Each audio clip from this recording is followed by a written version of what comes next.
Indian polity, uh, Mr. M. Lakshmikant. Okay, so chapter first is historical background.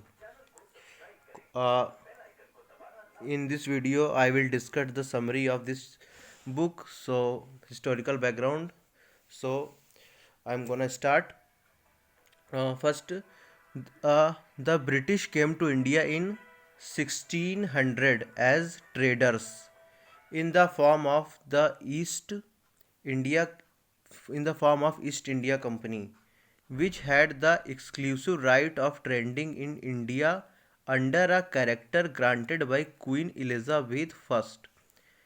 In 1765, the company, which till now had purely trading functions, obtained the Diwani, that is, right over revenue and civil justice, uh, of Bengal, Bihar, and Odisha.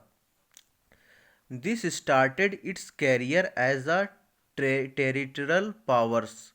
In 1858, in the wake of the Sepoy Mutiny, the British Crown assumed directly responsibility for the governance of India. This rule continued until India was granted independence on August 15, 1947. With independence came the need for a constitution. Hence, a constitution assembly was formed for this purpose in 1946, and on January 26, 1950, the constitution came into being. Uh, However, various features of Indian constitution and polity have their roots in the British rule. There were certain events in the British rule that laid down the legal framework for the organization and functioning of government and administration in British India. These events have greatly influenced our constitution and polity. They are explained here in a chronological order under two major headings. Number 1, the company rule in bracket 1773 to 1858. Number 2, crown rule 1858 to 1947. So heading number 1, the company rule in bracket 1773 to 1858. Number 1 heading, regulating act of 1773.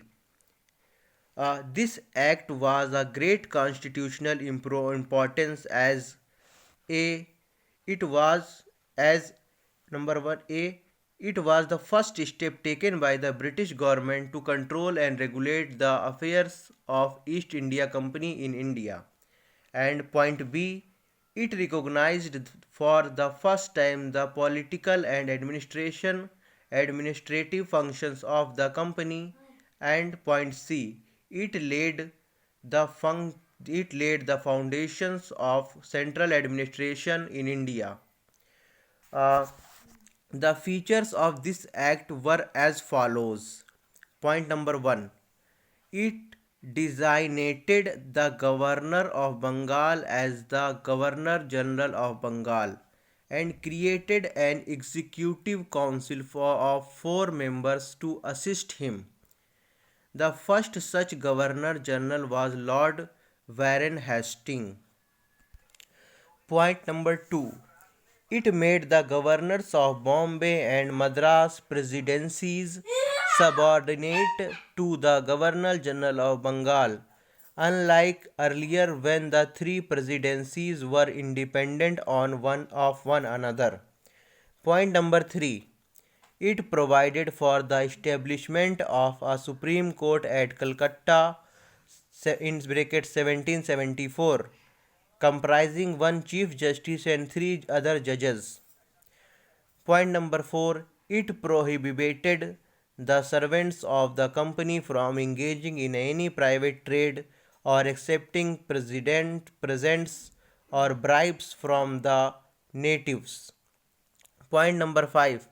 It strengthened the control of the British government over the company by requiring the Court of Directors in bracket governing body of the company bracket close to report on its revenue, civil and military affairs in India.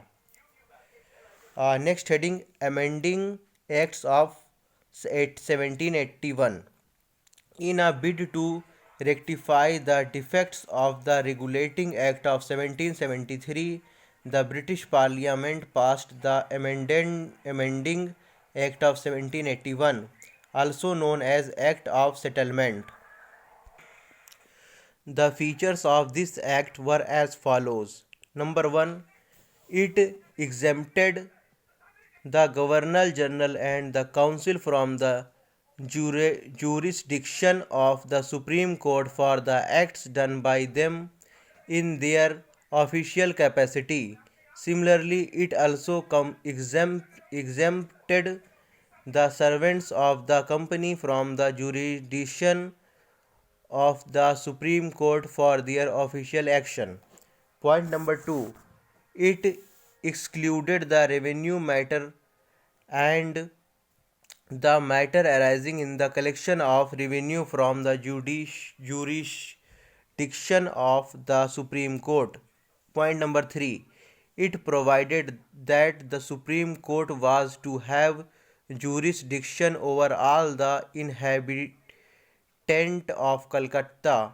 It also required the court to administrate the personal law of defendant, that is, Hindus were to be tried according to the Hindu law and Muslims were to be tried according to the Muhammadan law. Point number 4. It laid down that the appeals from the provincial court could be taken to the Governor General in Council and not to the Supreme Court. Point number 5. It empowered the Governor General in Council to frame regulation for the provincial court and councils. Heading, Pitt's India Act of 1784. The next important act was Pitt's India Act of 1784. The features of this act were as follows. Point number 1. It distinguished between the commercial and political functions of the company.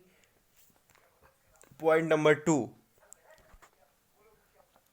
It allowed the Court of Directors to manage the commercial affairs, but created a new body called Board of Control to manage the political affairs.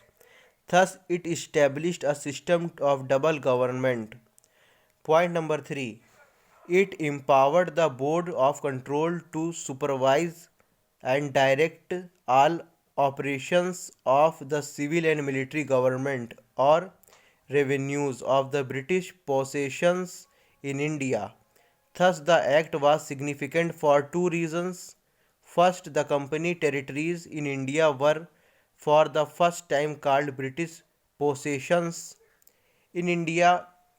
The second, the British government was given the supreme control over companies' affairs and its administration in India. Act of 1786. In 1786, Lord Cornwallis was appointed as the Governor General of Bengal. He placed two demands to accept that post, viz. Post-wise. Number 1. He should be given power to override the decisions of his council in special cases. Point 2. He would also be commander in chief. Accordingly, the Act of 1786 was enacted to make both the provisions. Charter Act of 1793. The features of this act were as follows. It extended the overriding power given to Lord Cornwallis over his council to all future governor generals and governors of presidencies. Point number 2. It gave the Governor General more powers and control over the governments of subordinate presidencies of Bombay and Madras. Point number 3. It extended the trade monopoly of the company in India for another period of 20 years. Point number 4. It provided that the commander in chief was not to be able it provided that commander-in-chief was not to be a member of the Governor General's Council unless he was so appointed. Point number 5. It laid down that the members of the Board of Control and their staff were henceforth to be paid out of the Indian revenues. Charter Act of 1813. The feature of this act were as follows. Point number 1. The abolished the trade monopoly of the company in India, that is, the Indian trade was thrown open to all British merchants. However, it continued the monopoly of the company over trade in tea and trade with China. Point number 2. The asserted the sovereignty of the British Crown over the company territories in India. Point number 3. It allowed the Christian missionaries to come to India for the purpose of enlightening the people. Point number 4. It provided for the spread of Western education among the inhabitants of the British territories in India. Point number 5. It authorized the local governments in India to impose taxes on persons. They could also punish the persons for not paying taxes. Charter Act of 1833. This act was finally a step towards centralization of British India. The features of this act were as follows. Point 1. It made the Governor General of Bengal as the Governor General of India and vested in him all civil and military powers. Thus, the act created for the first time Government of India having authority over the entire territorial area possessed by the British in India. Lord William Bentinck was the first Governor General of India. Point 2. It deprived the Governor of Bombay and Madras of their legislative powers. The Governor General of India was given exclusive legislative power for the entire British India. The laws made under the previous act were called as regulations, while laws made under this act were called as acts. Point number 3. It ended the activities of the East India Company as a commercial body, which became a purely administrative body. It provided that the company's territories in India were held by it in trust for His Majesty, his heirs and successors. Point number 4. The Charter Act of 1833 attempted to introduce a system of open competition for selection of civil servants and stated that Indians should not be debarred from holding any place, office and employment under the company. However, this provision was negated after opposition from the Court of Directors. Charter Act of 1853. This was the last of the series of Charter Acts passed by the British Parliament between 1793 and 1853. It was significant constitutional landmark. The features of this act were as follows. It separated for the first time the legislative and executive functions of the Governor General Council. It provided for addition of six new members called Legislative Council councillors to the council. In other words, it established a separate Governor General's Legislative Council, which came to be known as the Indian Legislative Council. This legislative wing of the council functioned as a mini parliament, adopting the same procedure as a British parliament. Thus, legislation for the first time was treated as a special function of the government, requiring special machinery and special process. Point 2. It introduced an open competition system of selection and requirement of civil servants.